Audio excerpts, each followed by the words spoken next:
हे हॅलो नमस्कार. तर उद्या आहे भारत आणि न्यूझीलंडमध्ये पहिली T20 मॅच.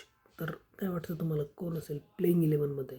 सो काही गोष्टींमध्ये तर डाऊटच नाही आहे. ओपनिंगला असणार आहे अभिषेक शर्मा विथ संजू सॅमसन.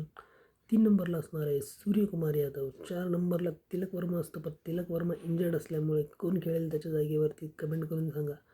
तोपर्यंत आपण जाऊया 5व्या नंबरला. 5व्या नंबरला आपल्याकडे असणार आहे हार्दिक पांड्या. 6 नंबरला आपल्याकडे असणार शिवम दुबे. 7 नंबर आपल्याकडे असणार अक्षर पटेल. 8 नंबरला आपल्याकडे असणार आहे कोण असणार आहे 8 नंबरला असणार आहे बुमराह. 9 नंबरला असणार आहे अर्शदीप सिंग. 10 नंबर तुमच्याकडे आहे कुलदीप यादव आणि 11 नंबर असणार आहे वरुण चक्रवर्ती. सो मला असं वाटतं की 4 नंबरच्या पोझिशनला श्रेयस अय्यरला खेळवतील ना की ईशान किशनला, कारण ईशान किशन हा ओपनिंगसाठी घेतलेला असावा. 4 नंबरसाठी सध्या तरी मी श्रेयस अय्यरला बघतो आहे. तुम्हाला काय वाटतं? कमेंट करून नक्की कळवा. आणि हो, मराठी कट्ट्याला अजून सबस्क्राईब केलं नसेल तर सबस्क्राईब करायला विसरू नका. धन्यवाद. भेटू पुढच्या व्हिडिओमध्ये.